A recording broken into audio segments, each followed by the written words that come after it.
August 24th. The year is 79 AD. The sun rises over the Bay of Naples like any other summer morning. Shops open. Bread bakes in stone ovens. Children run through narrow streets. Fresh graffiti decorates the city walls. Pompeii is alive. No one knows that by nightfall it will be gone. Not burned. Not erased. Frozen. Pompeii was a thriving Roman city of nearly 20,000 people. It had bathhouses, taverns, fast food counters, and luxurious villas decorated with colorful mosaics. Life was good, and above it all stood a mountain, Mount Vesuvius. To the people of Pompeii, it was just part of the landscape. Quiet, harmless. But Vesuvius was not harmless. It was sleeping. There had been warnings. In 62 AD, a powerful earthquake damaged much of the city. Buildings collapsed. Temples cracked. Smaller tremors followed in the years after. But earthquakes were common in Italy. People rebuilt. They adapted. They moved on. And that decision would cost thousands of lives. Late in the morning on August 24th, everything changed. A massive explosion shattered the silence. A column of ash and smoke shot into the sky. The Roman writer Pliny the Younger later described it as shaped like a pine tree, tall, with branches spreading at the top. The eruption had begun. At first, ash fell lightly, like gray snow. People stepped outside to watch. Some were curious, some were afraid, but most believed it would pass. It always had before. Within hours, the sky turned black. Lightning flashed inside the growing ash cloud. Then pumice stones began to fall. Light volcanic rocks, but heavy enough to break bones. For nearly 18 hours, pumice rained down on Pompeii. Roofs collapsed. Streets filled with debris. Doorways became blocked. Breathing became difficult. Families faced a terrible choice: stay inside and risk being buried, or flee into chaos. Some escaped early. Many did not. They waited, and time ran out. Just after midnight, the eruption entered its deadliest phase.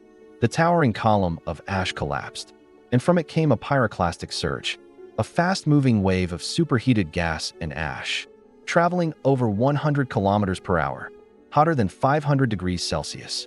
This was not lava. Lava moved slowly. This moved like a hurricane made of fire. When it hit Pompeii, it was instant. Most victims did not suffocate slowly. They died within seconds. The extreme heat caused thermal shock. Organs failed.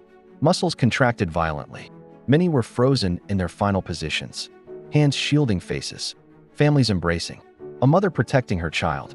The city did not burn. It stopped. Mid-moment. For centuries, Pompeii disappeared, buried under meters of ash. The Roman Empire fell. New civilizations rose. And the city became a legend. In 1748, excavations began. As workers dug through hardened ash, they uncovered something extraordinary. Entire streets still standing. Wall paintings still bright. Loaves of bread carbonized in ovens. Graffiti still visible on stone. Pompeii had not decayed. It had been sealed, preserved by disaster. In the 19th century, archaeologists made a haunting discovery.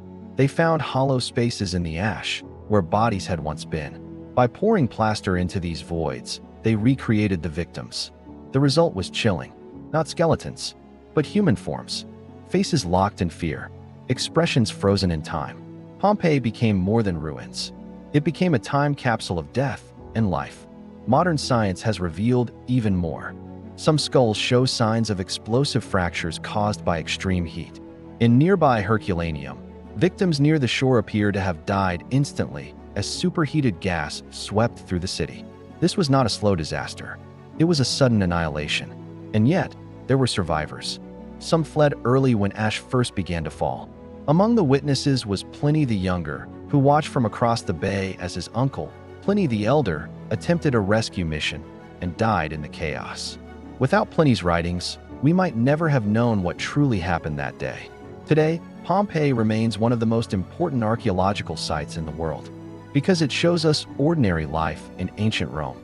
Not just emperors and wars, but daily routines, arguments, meals, dreams.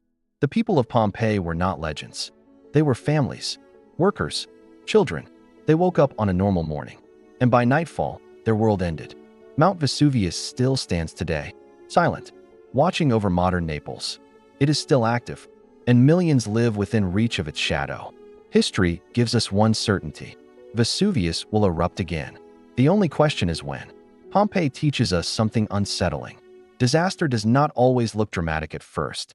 Sometimes it begins quietly, with small tremors, with falling ash, with a delay that makes us believe we are safe, until we are not. On that August day in 79 AD, Pompeii did not simply die. It froze, a city captured in its final breath. And nearly 2,000 years later, we are still uncovering its last moments, still listening to the silence,